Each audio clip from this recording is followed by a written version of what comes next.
Rock and roll, everybody. Welcome back to the Pat Flynn Show for our Friday Q&A.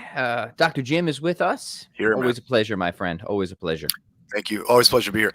YouTube just sent me a notice that the Pat Flynn Show is going live. So better tune in, Yes, drop what you're tune in. doing, especially since you can't see all of me right now, but I'm actually in like the full all gray neighborhood dad sweatsuit right now. Nice. So I felt pretty special doing my sprints around the neighborhood, like all gray with the white Nice. New Balance on, man. Okay, Really what kind looking of cuffs the part, are on the sweatpants? Are they elastic cuffs or are they just open? Do you need me to stand up and Yeah, I want to see see. these suckers? Nice. I mean, so like at the cuffs of the pants, are they elastic on the bottom, like Rocky No, style? we haven't made the full leap just yet. We're Full on getting Rocky, close, full though, on man. nursing home sweats. Yeah, dude. I saw this. This is actually a Costco outfit, and I saw the full gray, and I'm just like, I gotta do it, man. It's like $20 for the full thing. I have been looking for like the exact just gray crew neck sweatshirt and just gray Rocky Balboa sweatpants, right? Just to start working out in the neighborhood in those, just to say, look, right, man. It's not a fashion show, man. I've got nobody left to impress these days. It Exactly. just doesn't matter. It just doesn't matter anymore. Doesn't matter. Oh, man. So the Commons is dead. This is true. So we're going to do Q&A, gentle listeners. I see lots of good stuff coming in already. Please keep sending that. But I've got a cue for you first, though. Dude, hit me. But it seemed like you were going somewhere, so please. No, I was just going to say we're just going to jam for a little bit. Excellent. So yeah. Mm-hmm. So it's Friday, and we do. You and I both get a little squirrely on Fridays, right? Mm-hmm, mm-hmm. But it's funny because it's fall break, so like I had my Friday 48 hours ago, like a big Friday, and so nice. I have a more of like a Saturday vibe, right? Yeah. Mm-hmm. But for you, as I like to refer to you as a cyber hunter and gatherer, right? Mm-hmm. Is Friday a thing for you? Yes and no. So this is an interesting question. Do you mind this question? It's like kind of personal. Yeah. No, I don't mind personal here we are. questions at all. It's not like thousands of people will be listening. Yeah. So when you run your own business, it's kind of weird. I mean, there's still like a weekly structure because all the rest of the world has a weekly structure. So I'm not like completely in my own realm entirely, largely. Yeah. So just for me, Fridays tend to be lighter just because I mean, I think I grind really hard during the week just with all my various projects. I know you do. So I know you do. Yeah. I just intentionally make Fridays lighter. I'll just kind of read in the mornings, maybe do some light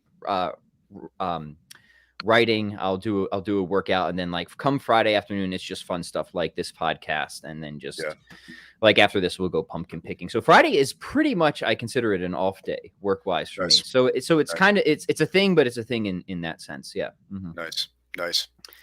And and so I could very easily lose the weekday weekend distinction in the summers, right? When I'm not teaching, and I kind of fight to keep it because I need a ritual structure of things. Otherwise, I kind of start getting dark.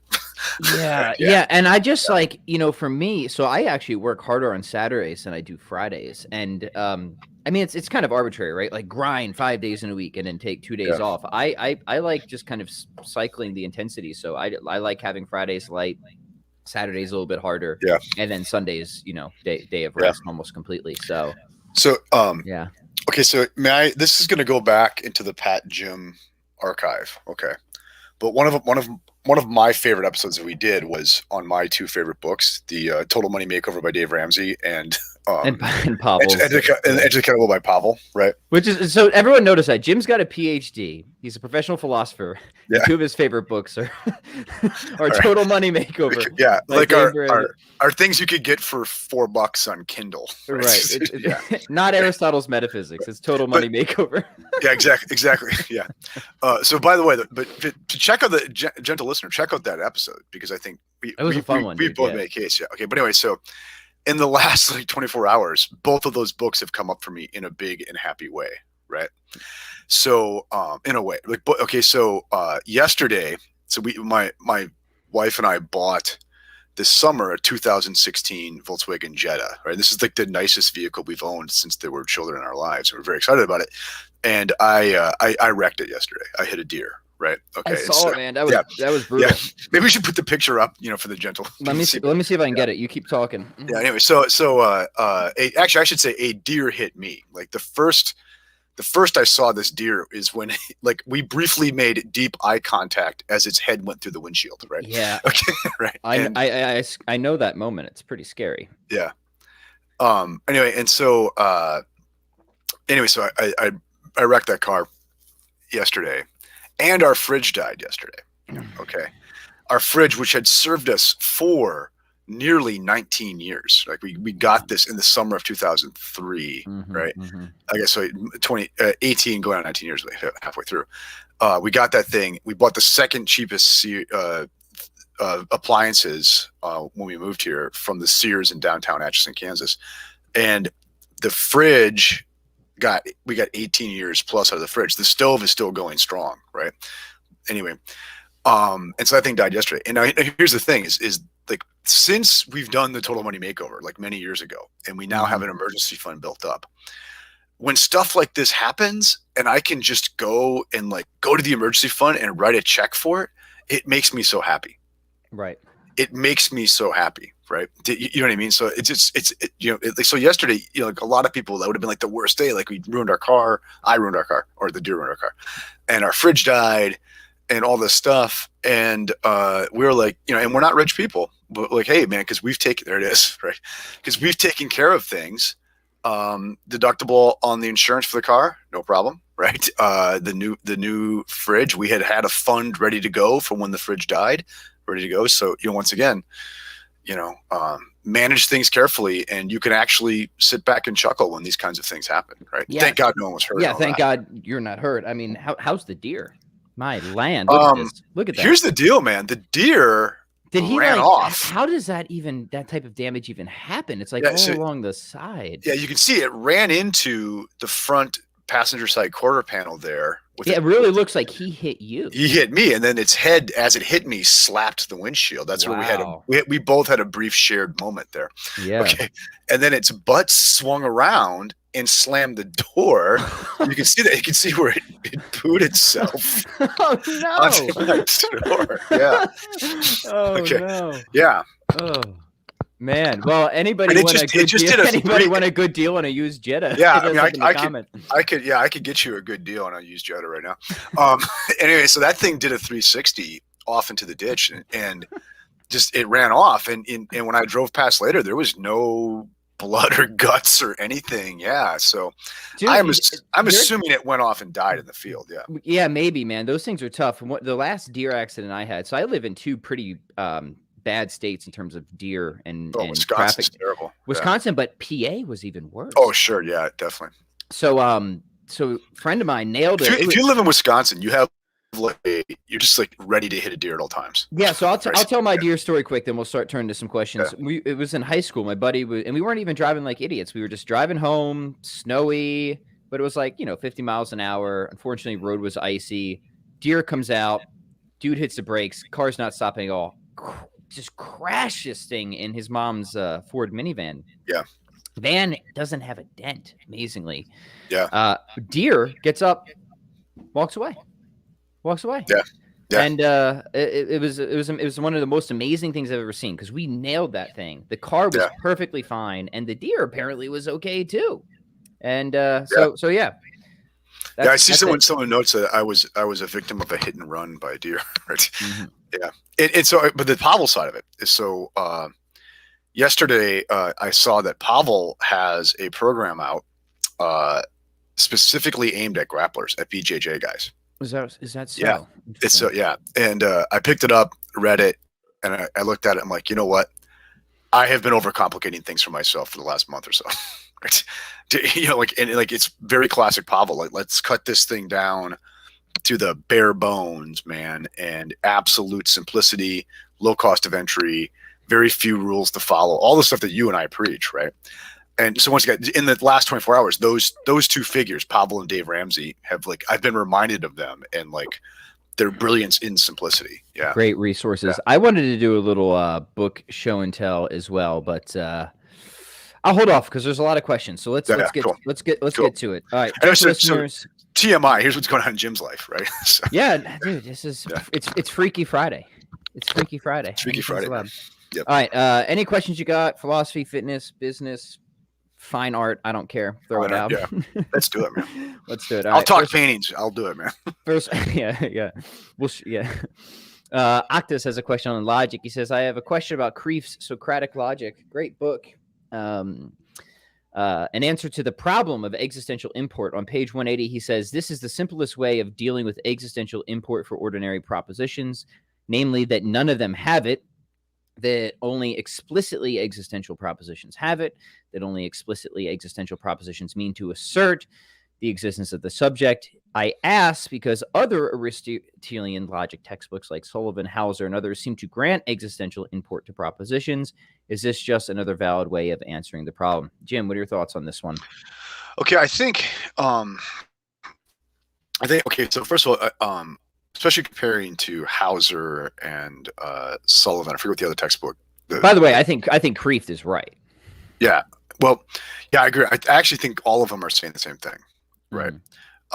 Those other textbooks are aimed at a much more formal audience, I think Kreeft says. Like Kreeft's sort of writing a popularization of traditional logic, and it has the liabilities of that, right?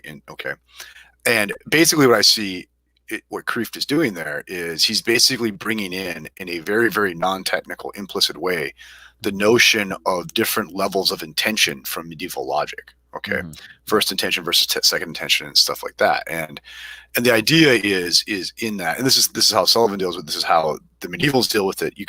There's a great paper out there where P.F. Strawson deals with it this way, right? And the idea is we always have to think about our universe of discourse. Okay, like what are we actually talking about here, right? And if we do that, if we make that explicit, that will take care of this problem. So if you and I are talking about imaginary objects, we'll admit that the propositions we're using will entail the existence of the objects that would be their truth makers, which is to say imaginary objects, right? So I have no problem saying that the truth maker of a proposition about a unicorn is, the imaginary unicorn, right? It doesn't mean there's a real, so you don't have to go all the way to Meinong and say, being is said in but one way, concrete existence, and therefore if propositions about unicorns are true, then there must be concrete existing unicorns out there in some other world or something like that. Yeah. Okay, there's been a pretty easy way to deal with this is I think you can find this in Aristotle, right? So and that's clear, like Sullivan's very good on this, right? And I think that's what Kreeft is doing there too. I have to go back and look at the text, but I think he's saying is, look, in ordinary discourse, we know what we're talking about. We know when we're talking about unicorns. We don't think there's concrete existential import there, right? We'd still say there's existential import for it, for the kind of discourse we're having, right? For the kind of intention we're having here, right? That's why I think the existential import problem is really much ado about nothing. It's a pseudo problem. It's a pseudo problem. Right. And it's mostly wielded by, I think, traditional like Aristotelians who are trying to like make trouble for analytic philosophy, right? And I'm all for making trouble for analytic philosophy. It's just not all about it, right? All about it. Yeah, I'm a recovering addict, man. So so yeah. Good question. Good. Always fun to solve with a good logic. And I've said it before. I recommend Kreeft's book very much. I did get the other one after you recommended it, Jim, but I haven't finished it yet. Was it Sullivan's? Sullivan's, yeah. So far, very good. I really do enjoy it. Yeah. Hauser's book is incredible. It's really, really good. And I'm not trying to like say anything against Sullivan. Those guys know each other, but Hauser's book is very, very good. Sullivan is good, I think, for self-study. I think it's a fairly small book, right? That would be, you're right. Yeah. That would be a better book for probably most people listening to this podcast. Where Kreeft's is a textbook, right? So Kreeft's is a very large, kind of expensive textbook, right? Okay. Right. Whereas Sullivan, it's self-published, right? And I think it's good. I think it's, if you want a very, very, very traditional introduction to logic, I think it's very good. I've used it in the classroom. I've used all those. I haven't used Hauser's in the classroom. I have Hauser's, and I'm probably next time I teach logic, I'm going to use it. Honestly, I'd be curious, Jim, because I get a fair amount of questions about logic, and like we're both fortunate to have had the formal education in it. But I don't have a lot. Like it's not like I just got the textbooks and taught myself, right? I had professors and stuff like that. So I wonder, like, what you would recommend for the self-learner here. I would almost say just like go to your technical college and just take 2 semesters. Take discrete mathematics. Yeah. I would say take discrete mathematics and then just take a 1-semester logic course. Just pay to audit it, so it's super cheap. Yeah, totally. I feel like that would honestly be better than just like a book. You know what I mean? Yeah. Well, anytime you're held, I mean, like anytime you're held accountable to something, Mm-hmm. you're going to do a better job with it. Or the more skin you have in the game, Right. So if you've paid the whatever $300 audit fee at your local community college for that logic class, you're probably going to show up for the class, right? And you're probably going to try harder. And so maybe I'll take back. Maybe don't audit it. Maybe just take it. Just take a it. Bit extra, yeah. And because you'll also be tested, then you'll have to do the exercises, and that's key. That's key for logic and math for sure. Yeah, especially and really for anything. You're more like the more skin in the game you have in it, the more motivated you're going to be to do it, and the more you'll actually take it up. Especially if you're a novice. Like right now for me, I don't need that because this is like my life's obsession, right? Okay, and you're there too. But for the novice, when it's just not that fun for you yet, just go ahead and take the class, right? Don't borrow money, right? But take the class, yeah. I like the idea. You said of taking discrete math, not because I necessarily see discrete math as a very description of reality, but man, you will learn how to think by taking discrete math. Yeah, right? You're going to learn about sets. You're going to learn about mathematical logic in discrete math. Like, I don't know why more people don't start with discrete math. Right? Yeah. Like for me, everybody should take a semester in discrete mathematics. Everybody, right? Yeah. Without a doubt. All right. Good question. All right. We'll keep going through here. Turning to fitness now. Romeo says, "Hi, Pat and Jim, adding harder variations of the press or progressing to a heavier weight, which would be a better for a novice kettlebell trainee?" By the way, your live stream's really good. Well, thank you, my good sir. All right. Thank you, sir. Turning from the mental to the physical here. So, adding harder variations of the press. To me, this is a both and. It's an obvious both and. I would say throughout the week, if you want to press a lot, as Pavel says, you need to press a lot. Press a lot. And that means like frequently and in a lot of different ways. Yep. So I think a good standard framework for the press is to have 3 pressing days per week. You have 1 volume day, 1 heavy day, and just 1 sort of greasing the groove technical day. And on that heavy day, you can use heavier weight, but you can also use heavier variations. Like long push press is a really good variation, right? Because you can get just a little bit of the momentum from the legs, and then you can control the negative. You don't have to do that every time for your heavy day, but I think sometimes bringing in the long push press for the harder variation is gonna help give you that extra nudge. Then you just need. It's interesting that and that I don't mean to please buy Pavel's program, but in that new program I just read by Pavel, man, he is into the long jerk, man. Yeah. The long jerk. Interesting. Yeah. Okay. This is news. This is new. This is new. Yeah. I've not seen that from Pavel before, but he's a pressing guy. So I just say keep it simple. 3 days a week. Yep. Have a heavy day. That's where you can push the weight and add some interesting variations like long push press or long jerk. Again, I wouldn't do that every time, but sometimes do that just to get the extra load. Have a just pure volume day and just kind of have a easy greasing the groove day. Yep. Or just a power and speed day too. So you're just hitting the other ends of the spectrum there. And and on your press variations too, you can play with those as your warm up on any one of those days too. Sometimes I'll do that, just to get things going. I'll take a 16 kilogram and try to do some handle bottom up press with it and stuff like that. And, and press it from weird angles, stuff like that, just as a warm up. And, and wow, that is really, really good for your shoulders and stuff to get those angles and all those different things going. And static holds. Yeah. So with the bottoms up press, I'm glad you brought that one up because that's a really good one. It's good for grip, but what it does is it forces you to keep a vertical forearm, which is key. Is key for a strong press. So it's like it's like this automatic. Yeah, it's like this automatic corrective. So big fan of the bottoms up, definitely. Yeah. And it, just as a warm up is brilliant. I love that. Yeah. I so love the kettlebell press too. I really do.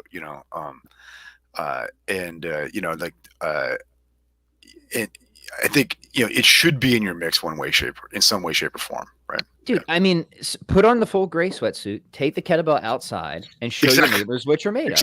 Exactly. Yeah. So here's the deal, man.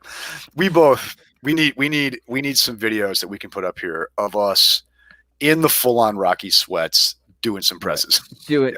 Legs tight together. Legs. Yeah, exactly. Yeah. Mm-hmm. Absolutely. And I want the sweats tight enough that we can kind of see your quads. Yeah, for sure. Like any good Rocky sweats would be, right? Yeah. So. Yeah, man. I love Rocky. I need to go back and watch those films, right? Especially after the latest Tyson Fury. Got to keep rubbing it in, don't you, back? Yeah, I do, man. Andrew says, in the apology, Socrates compares himself to Achilles. This got me thinking, could Socrates' life be understood as a Greek tragedy? This one is totally you, Jim. Okay, that's a very interesting question. You take this for a minute while I relieve myself. Because I actually think that you have to understand much of what goes on in Plato, okay, especially the Republic, as a sort of reply to the Greek tragedians. Okay.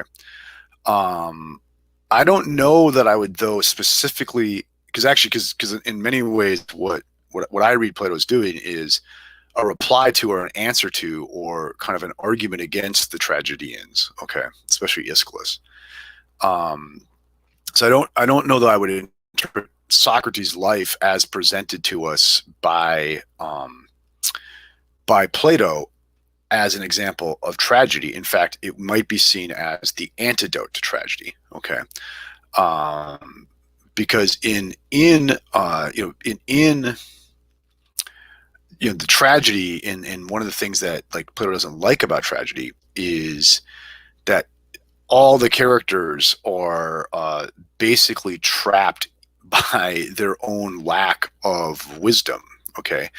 And Socrates claims to have obtained a sort of wisdom, right? Now it's the wisdom that he isn't wise and all that. Okay, it's ironic wisdom, but he claims to have obtained a sort of wisdom. And at the end of the Phaedo, at the end of the Republic, you get this immortality myth, right? That's told, which would seem to be a claim that there is a possibility of a non-tragic life, right? That there's an ultimate kind of cheat code out of tragedy. Okay. So I wouldn't read Socrates' life as a tragedy. I actually see what Plato is presenting you with is Socrates' life as the antidote to tragedy. Yeah. Cool.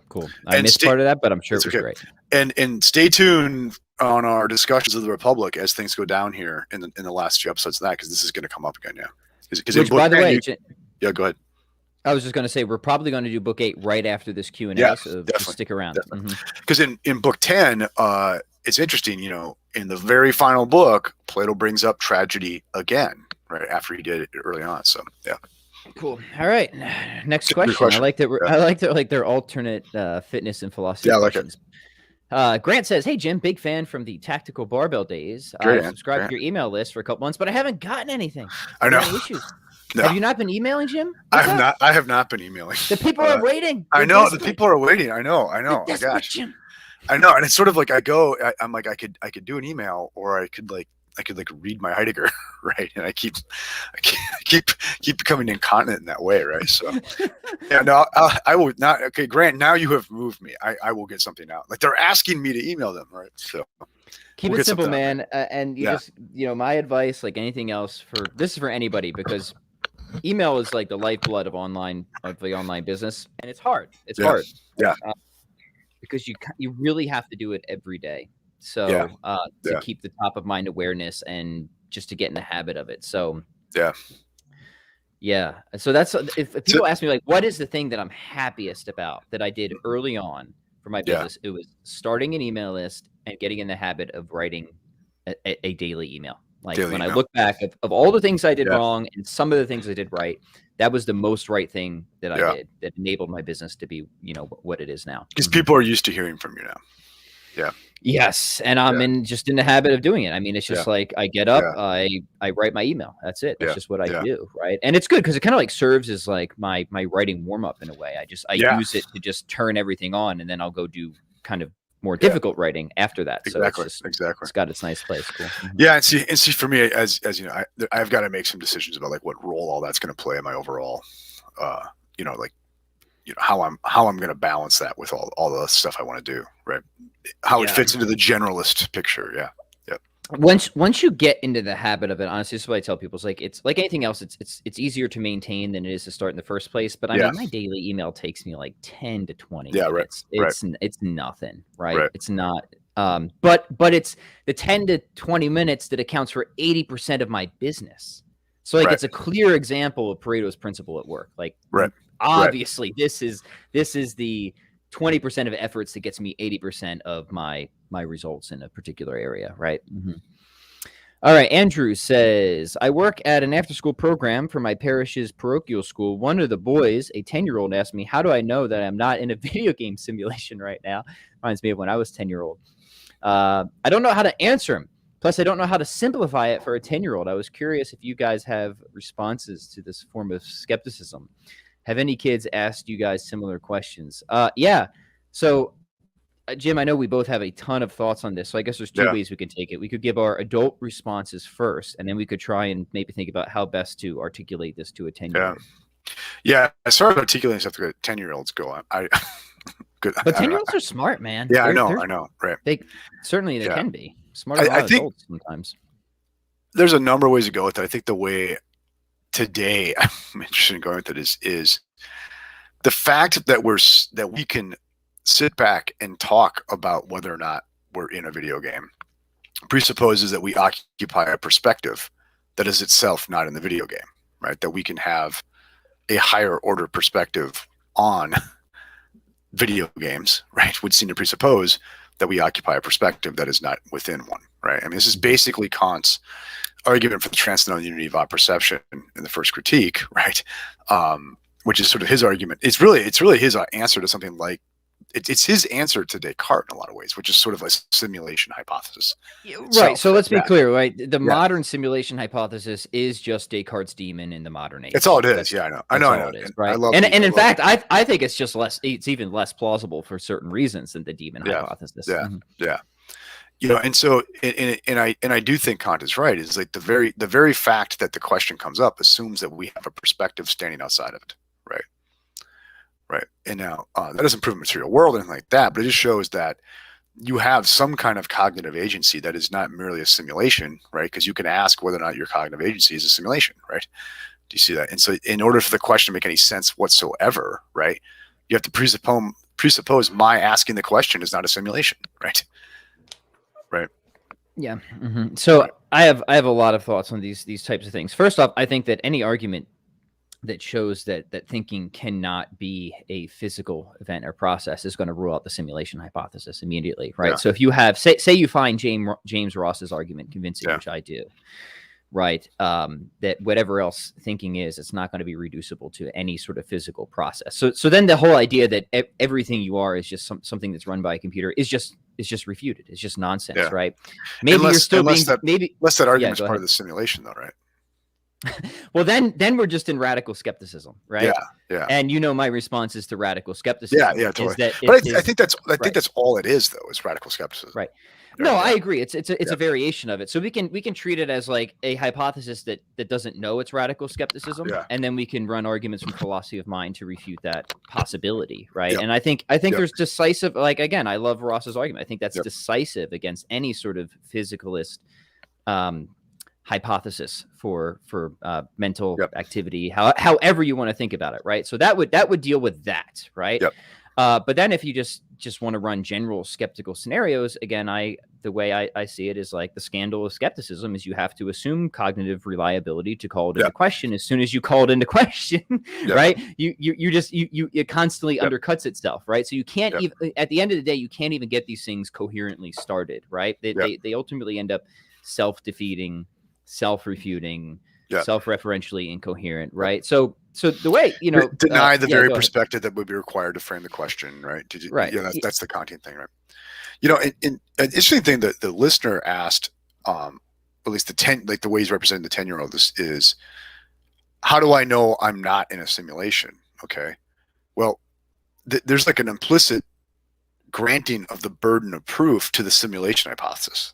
Yeah, why does skepticism set the agenda? That's it's up to us to show, right, that we're not in a simulation. So there's always this confusion between possibility and probability. Okay.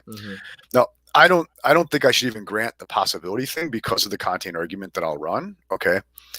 But even if I grant the possibility of a simulation hypothesis, that doesn't mean it's at all probable, right? it's like it's Flanagan's like, oh, I love this example from Flanagan. Like, yeah, I grant it's possible that that would look like to be sheep to me outside my office window, right, are just sheep bandits masquerading as sheep, right? But that doesn't mean it's at all probable. And unless I have some positive evidence for the likelihood that there's a sheep bandit afoot, I'm crazy to even entertain the probability of it being people dressed up like sheep. Do you see that? Okay. Right. Well, likewise, I might grant, yeah, sure, it's possible. I wouldn't, but one might grant that it's possible that we're living in a computer simulation. Okay. But that doesn't mean it's at all probable, right? And it would seem I have no reason to entertain the hypothesis until you give me some positive reason to think that, all appearances otherwise, right, I should entertain this. Do you see that? Yeah, and offhanded remarks by Sam Harris or Neil deGrasse Tyson or watching The Matrix are not going to do that for us, right? Yeah, exactly. A few other things, right? So let's go back to Ross, right? So the idea of Ross is any physical event, any material thing is always ambiguous, right? But thought, right, at least formal thinking, I would extend it to all thought, is never that, right? It's always determinate or exact in its conceptual content, right? So if you find those arguments convincing, then whatever else is the case, whatever is fundamental, it's not going to be it's not going to be physical, it's not going to be material. So we can rule out that we're just in a computer or just a result of a computer or something like that, right? As far as, again, just going to the skeptical scenarios, I think Flanagan, as you say, is brilliant on all this on multiple levels. So I do hold to, I guess, a broadly well, we're both externalists when it comes to knowledge. And I think Flanagan did it, man. Like, I really think that he solved some huge issues in epistemology in his work. I don't go with him necessarily all the way how far he extends his models, but I go with him most of the way. And Flanagan's model takes care of the skeptical scenarios in a way that doesn't allow skepticism to set the agenda, which I think is important, which you're talking about, but it gives you ways to really defeat skepticism. So now, what is that to a 10-year-old? I don't know, right? 10-year-old ain't going to go read Alvin Flanagan, right? Yeah, I just think for the 10-year-old, it's like it's that possibility versus probability thing. It's like, just because we can entertain it as a possibility in something like a science fiction novel does not entail it's at all probable, right? Okay. Yeah, I think that's how I would approach it with a 10-year-old, right? I think that's what I would do. Right. Sweet. I recently, I've been reading a book by like an absolute madman, right? Okay, but who he's making a case for a simulation hypothesis. Okay, and it's based on like he thinks it's likely that in the future people will have backwards time travel. Okay, and he then says, well, look, if in the future they have backwards time travel, we should expect that they've been here then. You see what I mean? And it would then seem like they could be like traveling back, making changes to see how it comes out in the future, if it benefits them or not.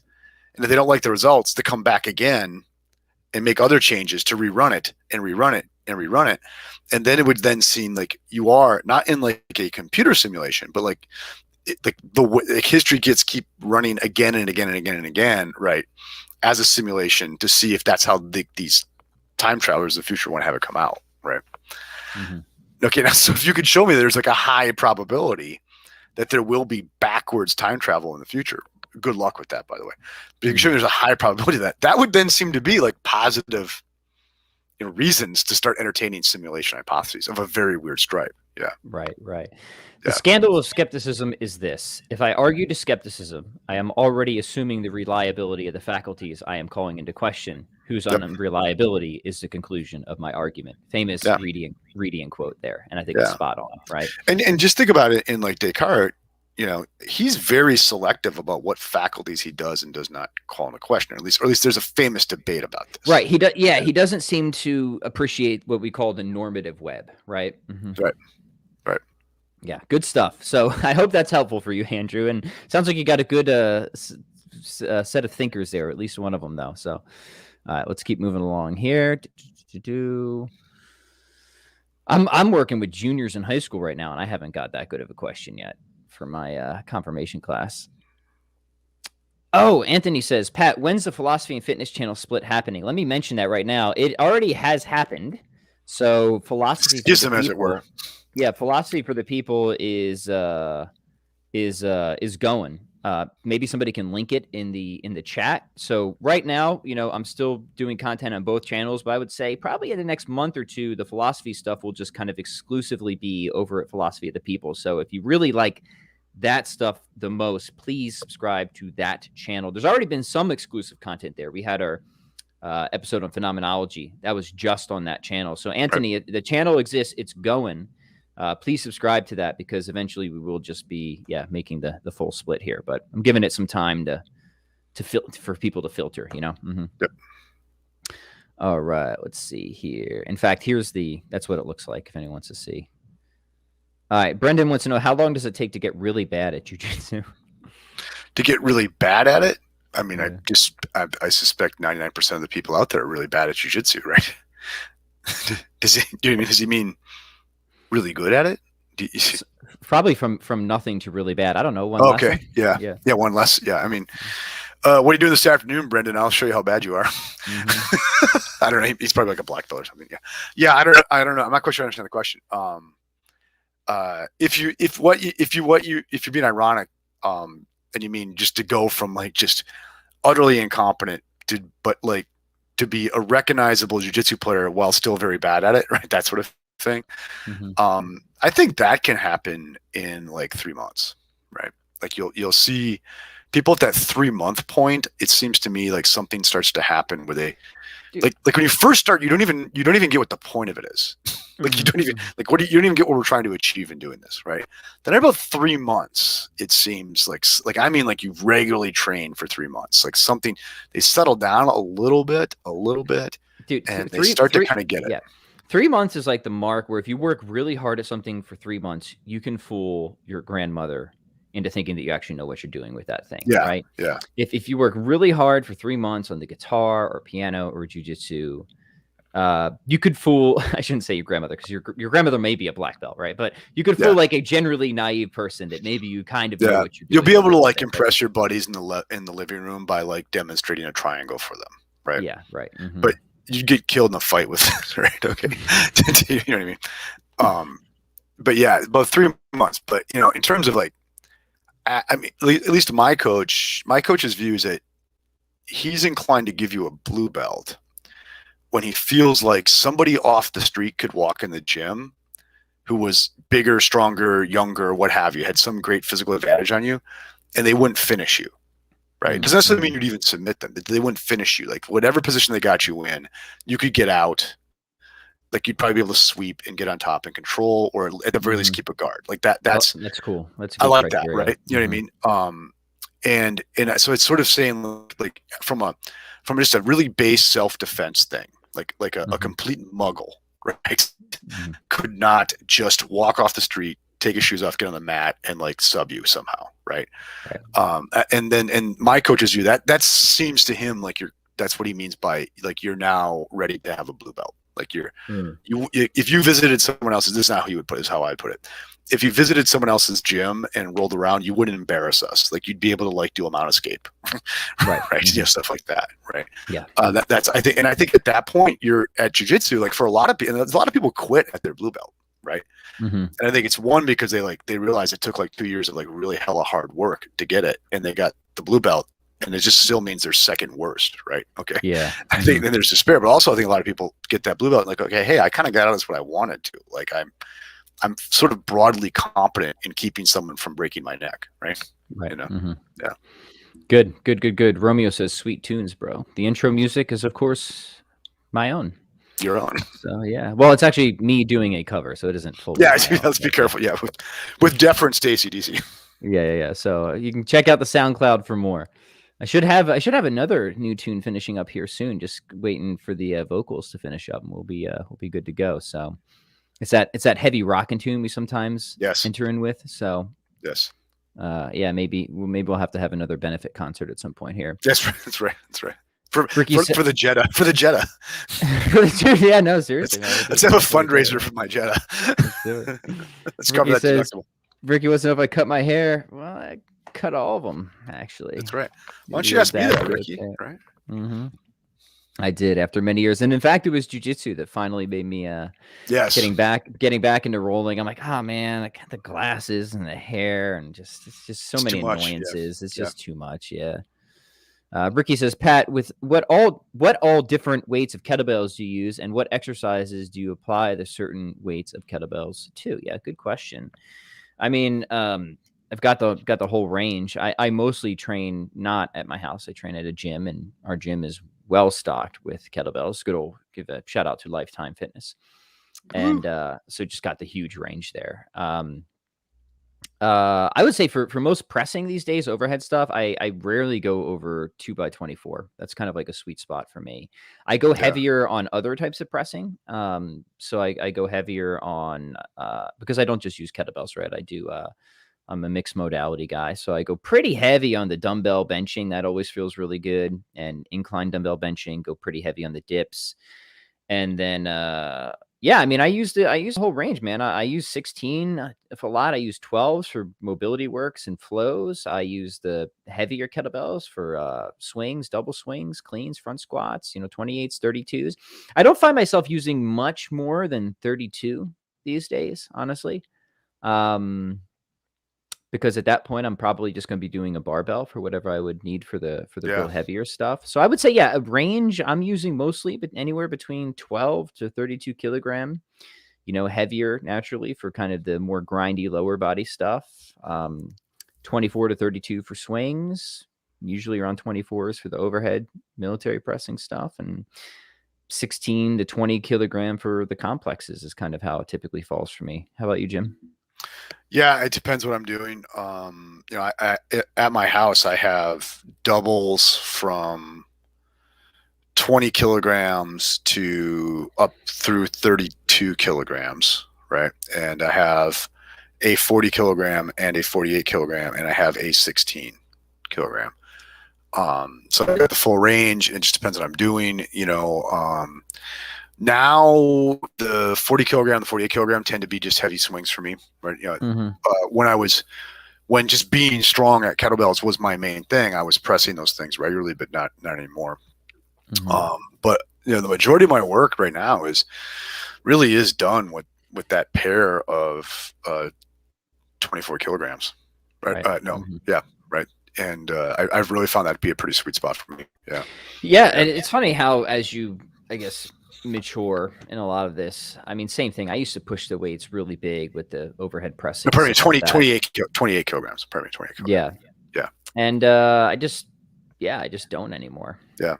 For various I do the reasons. majority of my work in kettlebells with my pair of 20 kgs and my pair of 28 kgs. Right? Yeah, that's awesome. Yeah, those two things. Hey, I just saw in Brendan's question, I misread it, right? How long does it take to get not really bad at jiu-jitsu? I thought he was asking how long does it take to get really bad at jiu-jitsu, right? I see. Yeah, it's not really bad. Yeah, so I do think we answered it. Yeah, so. Yeah, good. Well, hopefully to your satisfaction, Brendan. Yeah. 2 years or so, get your blue belt. All right. All right, hold on. Let me find the question we were just at. This comes from our friend Floyd. He says, is pursuing a career in academic philosophy worth it in our post-COVID world, or would it be more prudent to study philosophy seriously as a hobby, like what Pat is doing? So let me be real quick. I do have formal education in philosophy. I just don't do it as a professional career. And of course, it's a lifelong study for anybody who loves philosophy, regardless. I don't know, man. You probably, if you spend a lot of time on philosophy, right? And I mean, here you have, you spend as much time on your philosophy channel as your fitness channel, right?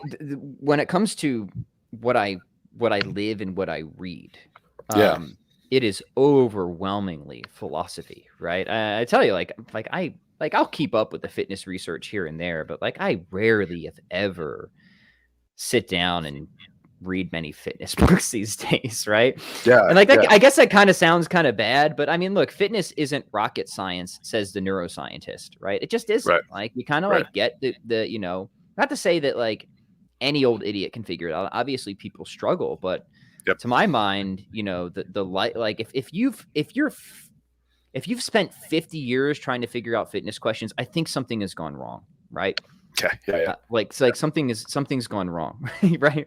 Yeah. Right. Like fitness for me is more not like, the kind of what to do's are pretty well known. Like, yes, there's always open questions when it comes to physiology for specific situations and high level athletes, but that's not what I'm dealing with. Right. Right.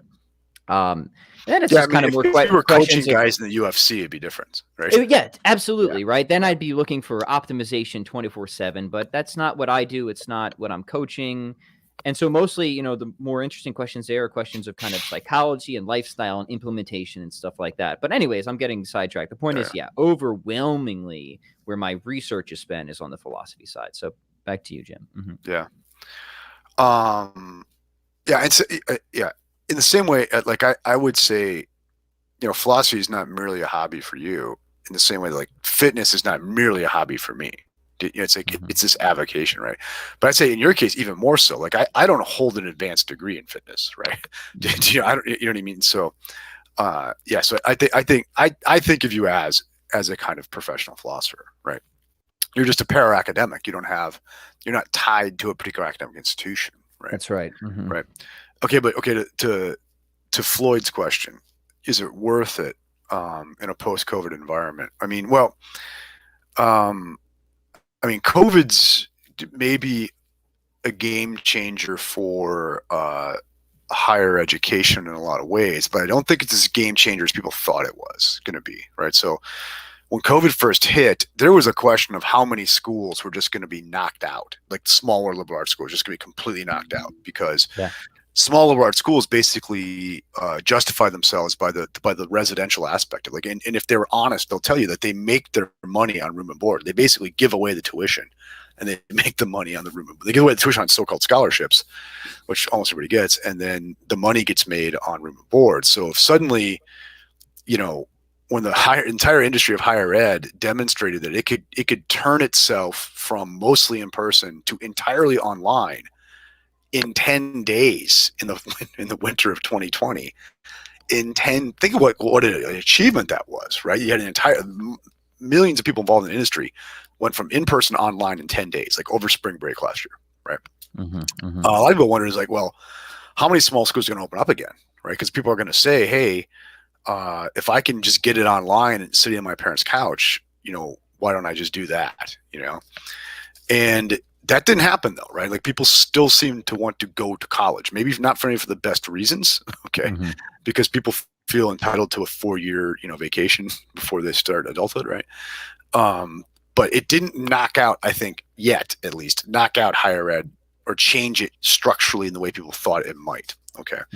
That being said, though, there is more online teaching going on post-COVID-ish now, right, than there was before, and that's certainly going to be a trend going that way.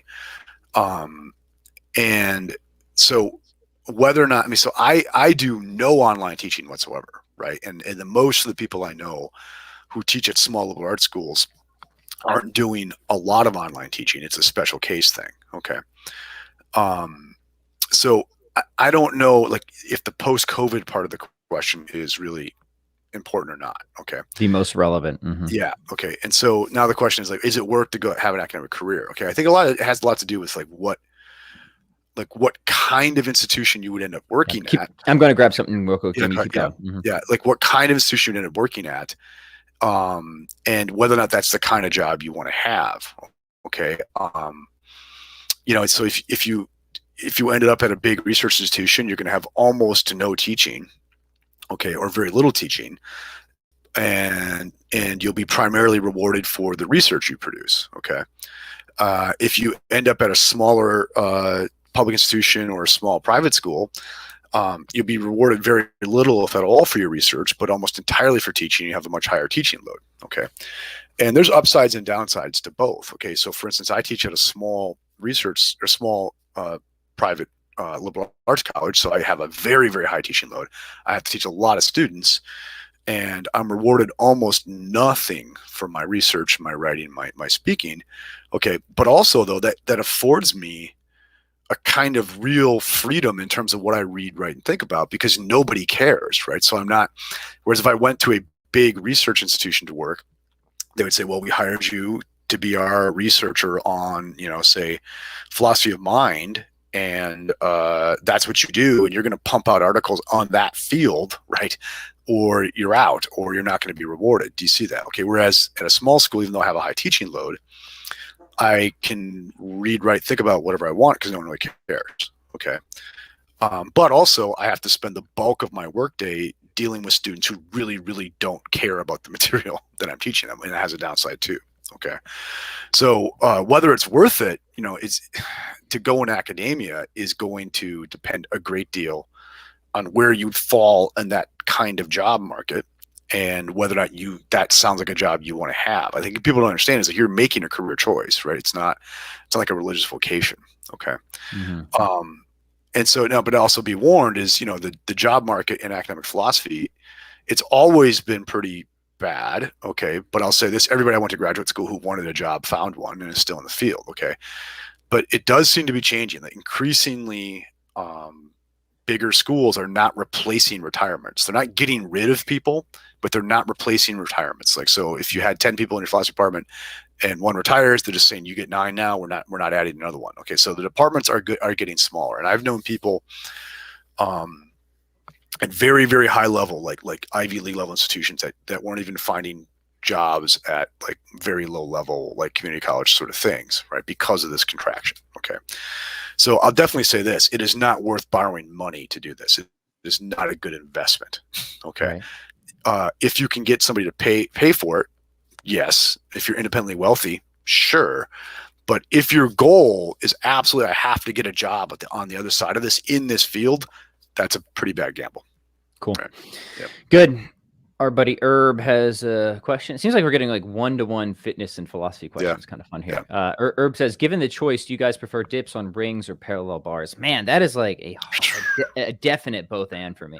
Yeah. Because the parallel bars, the benefit there, I think, is just sheer load, right? Load them up, man. Yeah. Put the extra weight on, go super heavy with it. But the rings are all about that just real functional stability. Yep. And range of motion. And in the rings, my shoulders can find the place they like. Exactly, right? Because you can get into the good sort of external rotation more with the rings and stuff like that. So, man, like if I were to have an ideal dip program, I would have two days a week. One would be on the rings, one would be on the parallel bars, and the rings would just be body weight, focusing on just tempo, great control, good posture.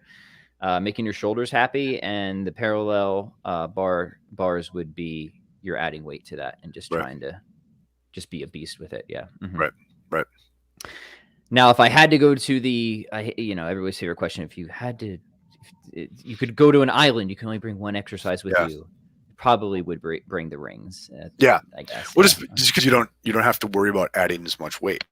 Right. Mm-hmm. Yeah. Good stuff. Here's a question from Sam. What is your advice for young people struggling with doubts about the faith? Not necessarily philosophical doubt, but just doubt about being a faithful Catholic. God bless you guys. Well, Jim, you have more years being a Catholic than I do. Maybe you should start this one. Just say get used to it, man. I'm with you, right? You know what I mean? Yeah, I mean this is the path. This is the walk, right? And just know that there's nothing wrong with that, right? And it's probably just you're willing to be honest with yourself in ways, right? So I know I said I wanted to do a book show and tell, so let me do the one that's relevant here. I don't know if you've ever read this one, Jim. This was written in the 1930s. It is excellent. Who is it? Excellent book. Why Must I Suffer? Who's it by? Never even heard of the guy before. Reverend Remler. You heard of Remler before? Yeah. Sam, this might be relevant for you because I think I don't know about you guys, but there's a reason I talk a lot about the problem of evil, and it's because I take it seriously.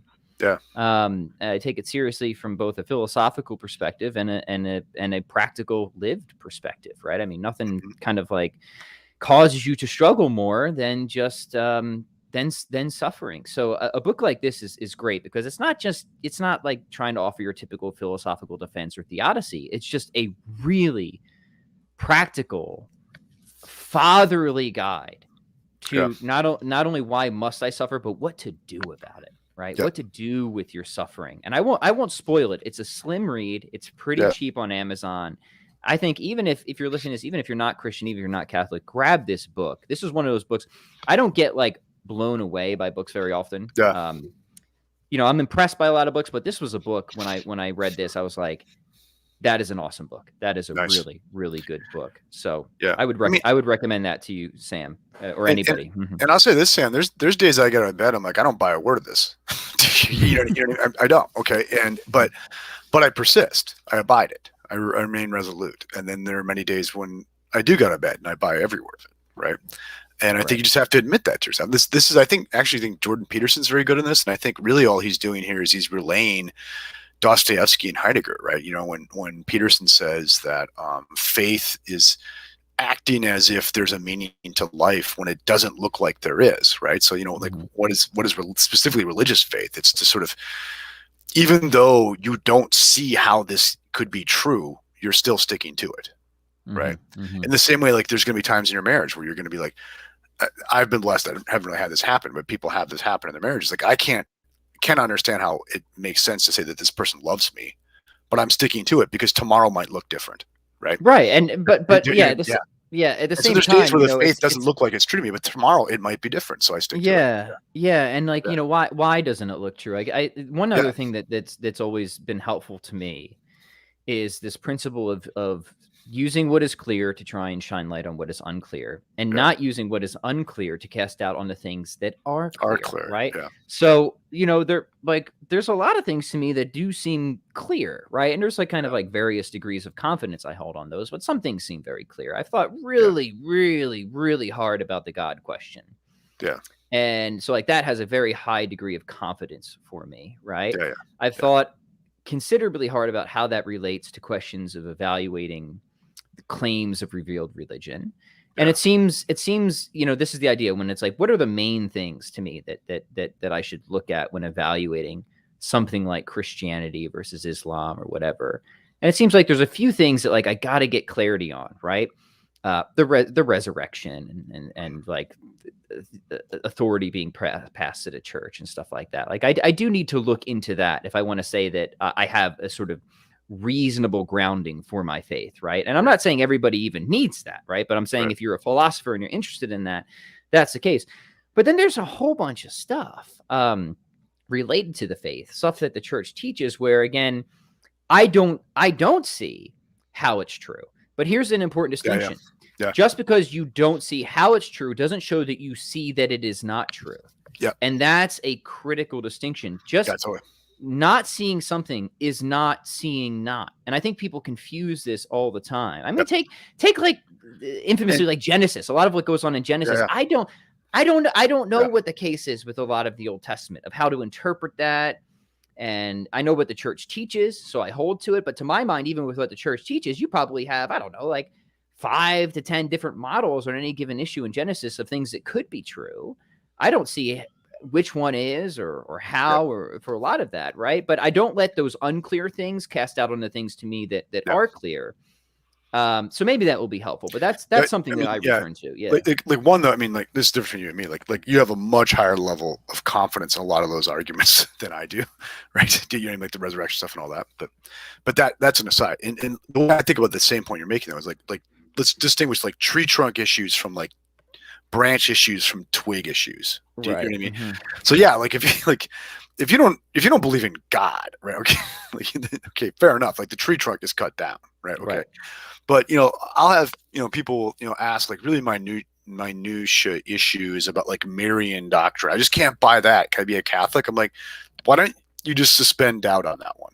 Right. Yeah. Like you don't have to solve that. Yeah. Right? You don't have to solve that. And I'll give you, here's an example of mine. I hope people don't get like triggered by this, but like, I do not understand I don't see a really good argument about why women can't be priests.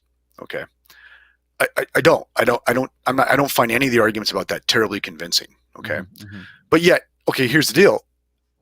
That's the doctrine. Okay. You know what I mean? So I'm like, I'm not the guy to go to for an argument on that, but I'm not going contrary to it either. Right. I'm here's de fide for me. That's de fide for me, But for Catholics, it can be a reasonable de fide because if you think you have reasons to think that the church is a trustworthy authority, then you can trust what the church teaches, even if you don't see all the reasons for why it teaches. There's like a second order kind of thing here. Right. I have it on a trusted authority. That's the way to go. I don't see her point on this, but I trust the authority. You know what I mean? Right. And and at some point, I think for all Catholics, especially, that's going to have to be the case because the church just teaches so much on so many things. I can't imagine that anybody's going to grind all those to absolute intellectual satisfaction. You know what I mean? Like it's just not going to happen. Right. So you get clear on the things where you need to get clear so you can have the trust and confidence to follow the teaching on things that might not be clear to you. Right. Exactly. And if you have that there, so I mean, even let's just go to talk the resurrection, right? I mean, obviously there's lots of, I just sent you Tim and Lydia McGrew's argument, or I don't know if you read it right yet. Those are cool. Those are fine. Those are interesting, right? But my primary motivation for the resurrection actually flows more from my philosophy of God, right? And you know, the sort of metaphysics of the good being self-diffusive and how that seems to just lend a ton of rational credence to something like the incarnation and atonement, right? So I would say it's largely a philosophical backdrop that makes Christianity so appealing to me, not just the historical evidence. But then if you have an expectation that gives you a certain degree of likelihood and it's met by historical evidence that seems to mesh well with that, then there's a sort of sharing of the epistemic burden. You see what I'm saying? So like, I don't feel like I need to go into every nook and cranny of the historical case. Yeah, in fact, I think if you do, you see what you see the point I'm trying to make. I'm exactly with you on that because I actually like. I think the parts might not do very well, but they could be part of an overall really good epistemic whole. And I think in this case, I think the parts all do pretty terribly. But there's like this really interesting confluence here, right? A confluence of low probability or something like that. Yeah. And like terribly, but compared to what? Compared to what other hypothesis? Well, yeah, this goes to my paper I did. It's like it's not whether the one hypothesis is intrinsically probable. It's the relative probability. The ratio, right? Mm-hmm. Yeah, between the competing hypotheses, right? Do you see what I mean? And if it's a forced choice, like you're gonna have to pick one of these things, right? Then even though the one is like very low probability, it's better than the competitors. Then that's a reasonable move, right? Right. Yeah. It's the ratio that people forget about. Yeah. It's the ratio. Yeah. So good. I think we might be closer than you think on this, Jim. Oh yeah. But also, if we're not, so be it. There are worse fates than disagreeing with me. Right. Yeah. Herb says that the multiverse hypothesis or similar is shown to be true. Does this have any bearing on the validity of the Christian God? No. Not one whatsoever. In fact, I'm probably more sympathetic to a multiverse than other people. Yeah, I'm probably like thinking if I had to bet there is one, right? But hold on. My reasons for thinking that there is a multiverse is not the pseudo scientific reasons that popularizers give. It would just be it almost seems right to me that again, God being self-diffusive might just create many universes, right? In fact, one might think you would expect him to. You might expect that, right? And I would say I kind of lean in that direction, and nothing about Scripture or Christianity really says anything about that, right? It's concerned about us and our universe, right? That's what it's concerned about. So it's just entirely irrelevant. Where the multiverse kind of, I guess, comes in for certain apologetic issues might be for like Kalam type and fine-tuning type considerations. But I think in terms of those are not arguments I have a great deal of sympathy for though either, right? Yeah. So or to the extent that the multiverse is posited there, I don't think it actually gives an out from any of those arguments, right? The thing with the fine-tuning arguments is because you won't be surprised. Fine, I'm kind of a modal skeptic, right? About like how seriously we can take, our ability to like see as possible worlds that are radically different from ours. Like a lot of the Van Wagen worries about that like hit home with me. And it just every fine-tuning argument presumes that the laws of nature are metaphysically contingent, and I just don't see an argument for that one way or another, right? That there really is this billions of ways that a world could have gone, right? You know what I mean? And so anyway, so.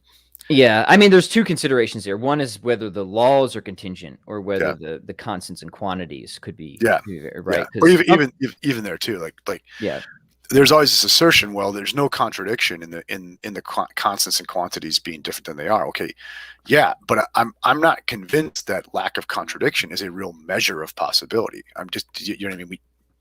That's always it's often unquestioned. Yeah, just the difference between metaphysical and logical possibility. It's hard to do. My way of thinking about this, because I think it relates to some angles I take on the contingency argument, is that you do have to make epistemological moves to support modal intuitions. Yeah. And I think you can do that. And I think if you make those moves, that's going to give probably the force to fine-tuning arguments that people want to do. But here's the key. I don't see people making the moves to support modal intuitions for those assumptions. I think that's something that's missing in literature that actually needs to be done. Yeah. I ain't going to do it, though. So if someone's looking for a dissertation topic, there you go. But, yeah. So, no, honestly, for me, it would be nice to kind of because we have intuitions about all sorts of things, right? And I think what we want to say is that our intuitions are generally reliable. This is part of a sort of Reedian epistemology that would include modal intuitions, right? Which would support what people want to talk about in fine-tuning. But I think that is distinctively a move that has to be made in epistemology and showing the costs of denying it and the costs of the sort of package deal on those, again, coming back to the normative web. I think the modal intuitions are part of that normative web. And if you're going to be skeptical about that, we want that skepticism to be motivated and non-arbitrary. And I think that's going to be a problem. Ultimately. Yes. Yeah. Mm-hmm. Very good. Interesting. Yeah. Isn't it? I do think about these things, right? Yeah. Right. But no, I think about it because I agree with those objections, Jim. I say, okay, a lot of this is running on modal intuitions. Why should I take these modal intuitions seriously? Why should we take those seriously? Yeah. Right. Yeah. And I think I've got a broad answer to that, but I haven't seen that in the literature on this issue. Yeah. Yeah. Mm-hmm. Maybe it is, but I'm not a specialist on the fine-tuning literature, so maybe if somebody can enlighten me. Yeah, nor am I. Yeah. And there's a lot of it. There's a lot on that. That's why I'm not a specialist on it. Yeah. Callum says, Dr. Jim, I saw you in the blurb of Nassis's book on the De Ente. Any better book to recommend on the existence of God? Yeah. I mean, I won't go better and worse, right? There you go. Yeah, Gavin's exactly. As I was gonna say, Gavin's book is very good because but what Gavin's doing is something different than what like Nassis is doing. Like Nassis he's weighing in on a debate among Thomists, right? About it's a very you know, what is it? The insider baseball debate. It's an internecine struggle. Right. Exactly. Okay. And he's weighing in on a debate between, kind of the people in the Gilson school of Thomism and more kind of like traditionally Dominican schools of Thomism, like the Laval people and which is probably where Gavin falls more. Right. Mm-hmm. And so I think Nass's book is very good. Right. I was one of the reviewers on it. Right. It's good, but it's bad. Can I disagree? Yeah, please do. Yeah. So I think if you can get through it, there's a lot of good points. Yeah. But I think it is terribly organized, and I think it is pretty poorly written. Yeah. All due respect to Nass, a brilliant thinker, but there's something about the way he structures and writes his books that has always been. It's a difficult book. Yeah, right. Yeah. But the thing is, it is intended like to defend and it's not even my particular preferred brand of Thomism either, right? But as a defense of that Thomistic position, it's very, very good. Okay, but I think probably Callum, unless you're really into like defending a particular brand of Thomism or getting into those internecine debates, probably Gavin's book is the way to go. I think an underappreciated one in this vicinity is Matt Levering's Arguments for God. I think it's very, very good. Yeah. Is that a good one? You think? Yeah, it's very, very good. It's a very good one. Yeah. I love him, man, because he's a theologian, but I've listened. I have not read any of his books, but I want to get him on the podcast because he just sounds like such a chill surfer. He's a good dude. He's a really we should get him on. I would love to. Sounds like such a chill dude. Every time I listen to him, like it's very soothing for some reason to listen to him speak. He's a good dude, and I like that book a lot. I mean, I think if someone asked me like what's your best kind of not like pamphlet level, right, but like popular level, blue belt level, say, book for God's existence, I would go Levering. He'd be my guy. Yeah. That's cool. Sorry, just scrolling up here. Lot of great questions, guys. Keep them coming. And by the way, please like this, please share it, please subscribe, please comment afterwards. All that stuff helps us out. Lewis says, what do you think about Politics of the Real? I'm currently reading it. Man, this is like the book that I'll like pick up in my tranquil hours and read a little bit of. I have not dedicated myself to getting through it. So I have to suspend my opinion until I actually finish it yet. So it's brilliant. Read it. You have read it? I have not read it. I'm in conversation with a bunch of people who are reading it, and it's like it's literally on its way right now. It has bestirred a lot of discussion. And the first, I don't know, fifth of it that I've read, I've really enjoyed it. So we'll see. And the thing is this is why I need to read it, because like Schindler is a guy who's trying to engage a lot of the stuff that I'm engaging. Like he's very interested in Plato, right? He's very interested in phenomenology, like the darker side of phenomenology, like your Heidegger types, right? Okay, you know what I mean? And so so I think it should be read, and like I'm gonna like set a good example and read it. Yeah, and so we'll discuss it when you do. And be a good one. Like we should both get through it. And let me be clear that like I'll often think books are excellent even if I disagree with them. So I don't know if I'm gonna agree with, because I'm pretty sure, you know, no surprise, he's gonna argue for integralism, right? Yeah. And this is kind of cool. I think I can say that I am actually an ideal agnostic on some of these political issues, right? Like I really could go one way or the other. So you just give me the best arguments on both sides. I might be a good candidate here, because I don't have a strong commitment on some of these political. This is coming out of our recent conversations we've had about the Republic, and another guy I've been reading named Michael Millerman. And I've actually been having this conversation with Millerman off channel, right? And for me, one of the questions right now is whether or not political philosophy is a real possibility. Okay, because I'm increasingly reading Plato as like completely skeptical about the possibility of political philosophy. As I've aged, man, I've gotten more and more into it. So I mean, political philosophy was one of my earliest philosophical loves, especially libertarian philosophy, and that kind of like brought me deeper into ethics and then eventually metaphysics. And like as I got those issues, I think, straightened out, I've only had just more question marks with political philosophy, that I've become just more and more skeptical, as you're saying, right? And so I'm coming to, and not even be like a political philosophy skeptic, to be kind of like a political philosophy anti-realist, right? Like, we're in the cave, man. There's I get you. Nate says, fitness question: since I just got back from a run, how do you guys fit cardio into your training? Pretty simple for me. I try to walk as much as I can. So low level, lots of movement throughout the day. So try and get at least a good brisk daily walk in. And then I try to have 2 conditioning days a week. So today I just did sprints, went down to the hill, did sprints, or often I'll do interval running. So walk, jog, sprint, just sometimes for distance or time. And then maybe another day of just complexes, imam sets, swings. So that's my typical. Yeah, I'm very similar for me, Pat. Like I walk every day now, right? Mm-hmm. And that could be anywhere from 30 minutes to 2 hours, just depending on what else is going on that day. Like, so if my main event for the day is the walk, it's going to be like 2 hours, right? I'll get up 4 a.m, go do it, right? A lot of it has to do with like what goes on in jiu-jitsu for me, right? But in general, on like a light to moderate jiu-jitsu week, I will have 1 to 2 conditioning days a week outside of that. And those conditioning days, one will be kind of a longer, slower one, like a anywhere from 10 to 15 miles on the Airdyne, or 20 miles on my bike on trails. Okay. And the other one will be a sprinting workout of some sort. Mm-hmm. And what I've really settled into for sprinting, right, is either hill sprints. Okay. Because I find hill sprints to be very, very forgiving on me. Okay. Or I'll do sprints on the Airdyne. Okay.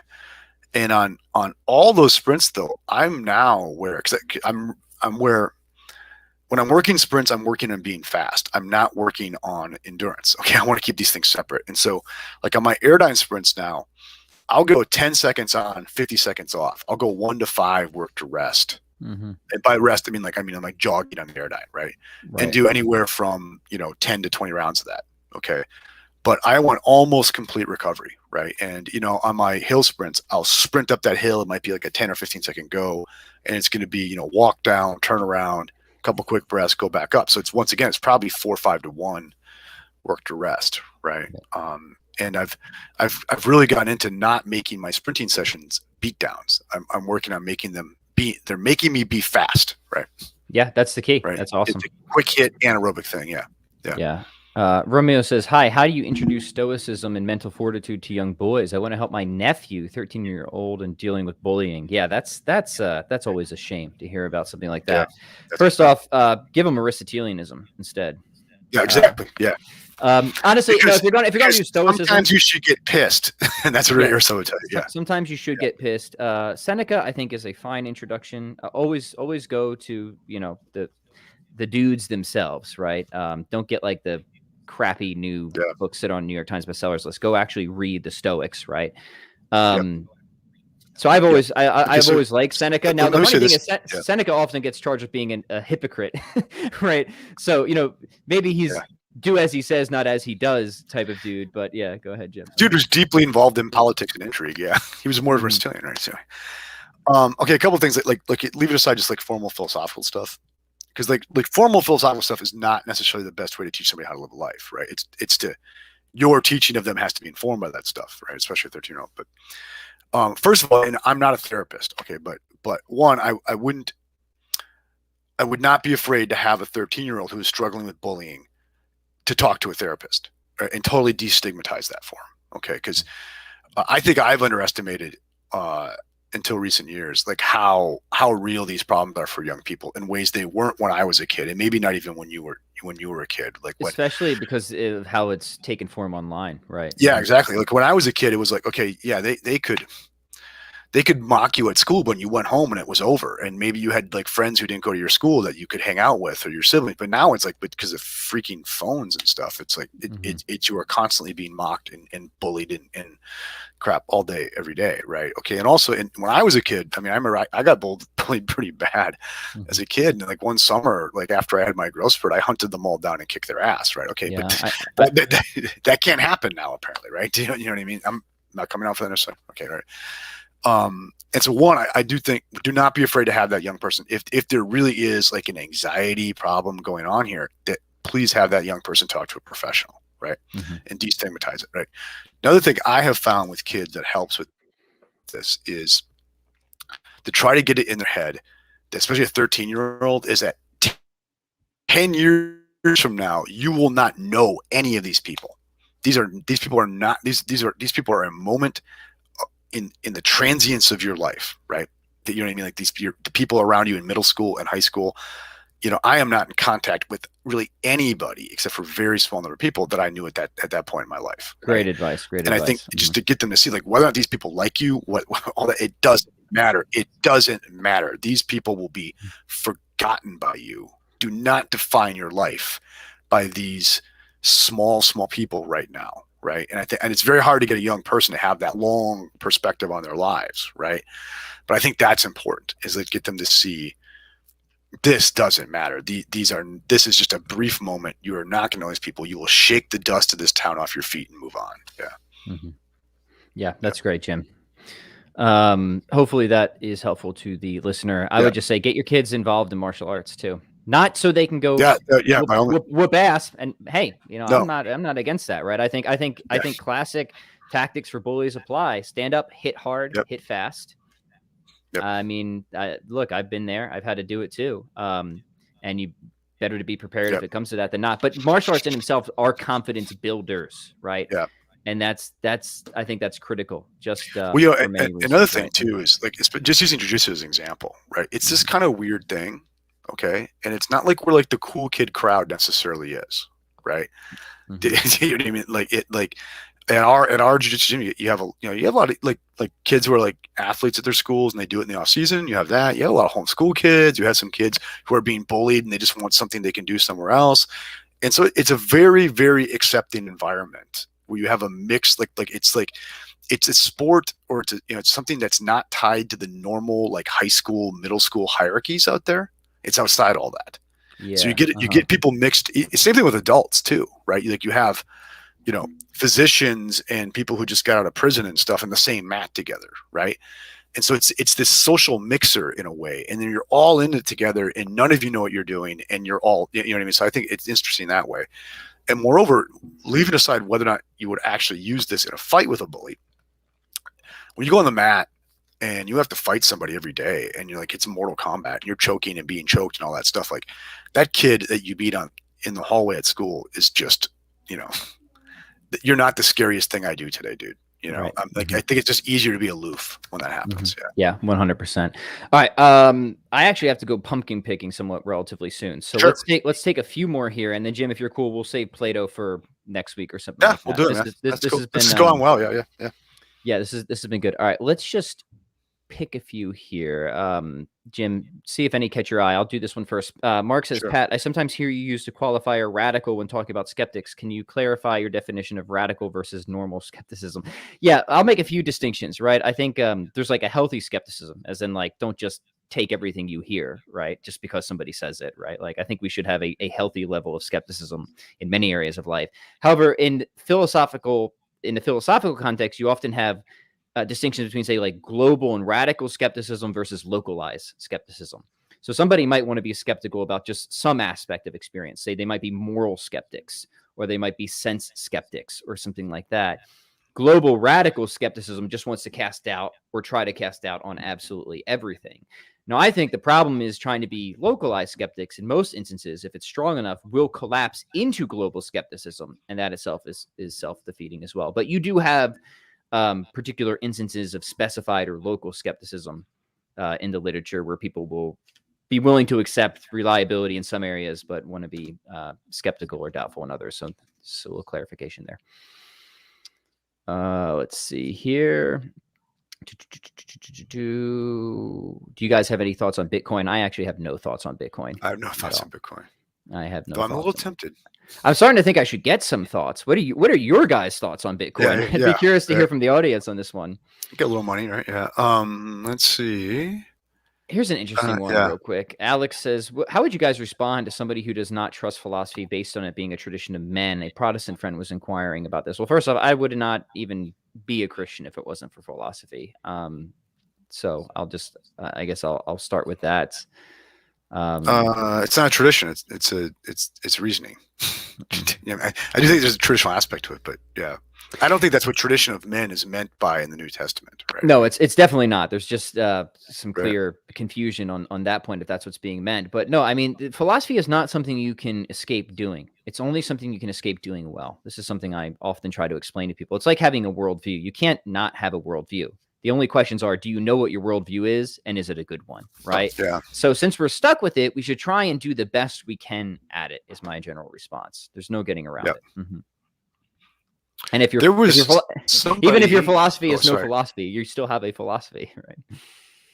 All right. Sorry. One of the listeners had put a question up about a certain book about reason and cognitive science. Want to know if we've read it? I have not read it, but the listener had also asked about other books. Oh, Nate. Okay, so I recommend Haugland's Having Thought, Haugland's Dasein Disclosed, especially the last paper in there called Authentic Intentionality.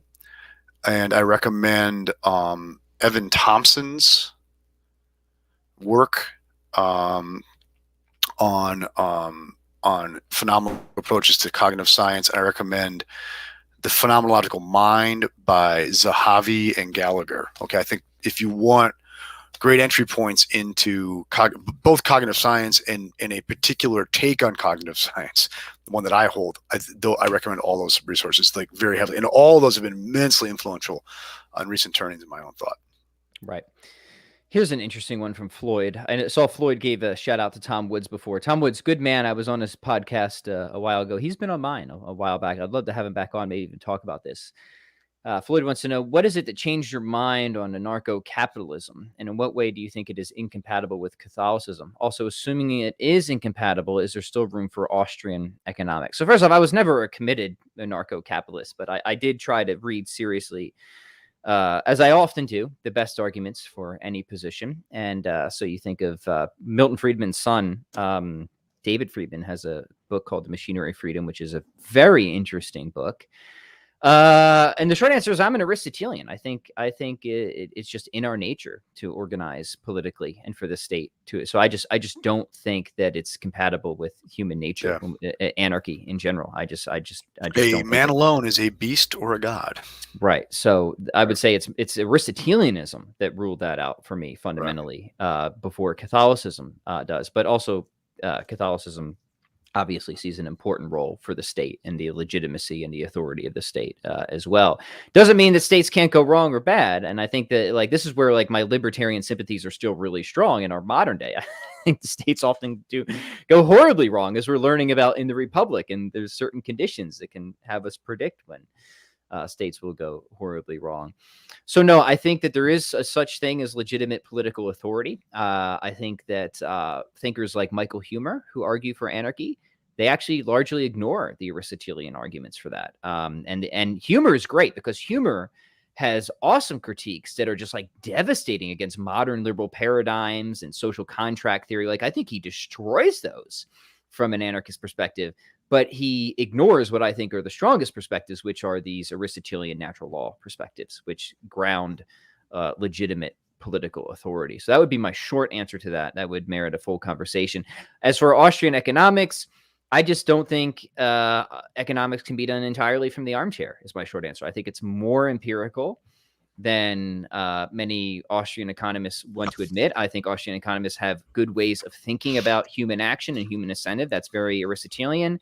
But at the same time, I think economics actually does demand going out and taking a look and being empirical on certain issues and matters. So while I still have sympathies there, I just would have major criticisms there as well. I think it's just more empirical than most Austrian economists would admit. Jim, any thoughts on all of that? No, I mean, I haven't given much thought to Austrian economics. So. Yeah, I recommend everybody reads it up. Yeah, but yeah. Yeah. All right, Jim, why don't you pick one or two more here, and then we can. Let's see. Somebody asked if I'm a cradle Catholic. I am. I fell away in my late teens until my late 20s, which is just to say I'm Irish, but right. But yeah, I'm a cradle Catholic. Let's see, like quick hitters here. Okay, Catholic Based asked, my current career path as a police officer requires no higher education after high school. Is it still worth going to college? And if so, studying the humanities, is that the way to go? Well, one thing I would point out first is you're in a field, law enforcement, that has a very, very high turnover rate. Okay, and even if things are going well now, you don't know how they're going to go later. So I think especially if you're in a situation where your current employer would subsidize your getting a bachelor's degree, I think it's still a good idea while you're young to do that, right? So just for purely pragmatic reasons, you don't know what you might think about your job 10 years from now. And if you have an opportunity to get a degree now that's subsidized by your employer and they're supportive of it, then I think it's a good idea, right? Also, okay, but is it worth it? I mean, is higher ed completely lost? Okay. You will get out of higher ed what you put into it. All right. The problem is you can get yourself a bachelor's degree from almost anywhere now by putting next to nothing into it, right? Okay, you can probably get yourself like on the dean's list almost everywhere now by putting nothing into it. Okay, so whether or not higher ed is worth it for you will have a lot to do with you. Okay, like it's not a sufficient, but it's definitely a necessary condition and close to sufficient. Okay, I think so. That's the question. Like, will you get something out of it? Yeah. So is studying humanities the way to go? Well, that could depend where you're going, like what's going on in the humanities there, but also it'll depend. Like I think in a lot of fields in the humanities that you could study, even at good schools, you could get through by doing next to nothing. Okay, or you could get through and really learn something, and that will have a lot to do with you, right? Cool. All right, I'm going to take one more real quick. Nicholas says, what would you guys recommend a beginner read for natural theology? I'm going to post a book that I was assigned in my master's program that I thought was just really good. It is from Maurice Holloway, and it is called An Introduction to Natural Theology. And I think it's just exactly great at what it promises to be. Jim, I'm sure you have some recommendations though. Yeah, I don't know. My one attempt at doing something with RCA was a complete disaster. I just got a phone call about helping out with that, so thanks, Jim. Yeah. Pardon me, I missed you there. Sorry, you cut out. Just got a phone call. Yeah, I just got a phone call about helping out with the local RCA. So thanks for that vote of Yeah. confidence. Yeah. Yeah, that's right. I would probably still say Levering's book. That's my favorite go-to on an easy-ish, right? Natural theology. That's probably above what you could get away with in RCIA, right? So So let me get some clarity, right? Because he's beginning RCIA. I would not assign that book. Oh, he's beginning. I thought he was teaching RCIA. No. If you're teaching RCIA, like definitely don't assign that book. It's a textbook, right? Yeah. But if you are doing RCIA and you're really personally interested in this, and you're willing to put in the study and time, then a book like that I think is going to be very yeah. By all, yeah. I like Levering. Cool. Yep. Yeah. Awesome, Jim. Before we go, give us what's up. Any announcements? Anything you're working on? Let's see. I've got a lecture on artificial intelligence that I'll be doing for Thomas Institute conference at Yale in a few weeks here. So that'll be dropping on SoundCloud, right? Other than that, just reading and thinking, doing some jiu-jitsu, going to my kids' soccer games tomorrow. Baller. Right. Awesome. Baller. Right. These Friday Q&As are a ton of fun, guys. They're a ton of fun. Yeah. If this is good, I would like to have something, kind of more structured. So if Freaky Friday is good for everyone, maybe we'll just make this a regular staple. Regular thing. Yeah. Generally Friday afternoons. I'm when fresh out of teaching and I want to screw around on the internet, right? So, all right. So this is good. This is when we'll get freaky. We'll keep Freaky Fridays freaky. Yeah, exactly. Yeah. All right. Good stuff, guys. I got to go pumpkin picking. Yeah. Hey, I'm going to buy Halloween decorations for the front porch. So awesome. Yeah. Spirit Halloween, baby. All right, guys. Please like, share, comment, subscribe, and we'll catch you next time. Thanks for the great questions. Peace.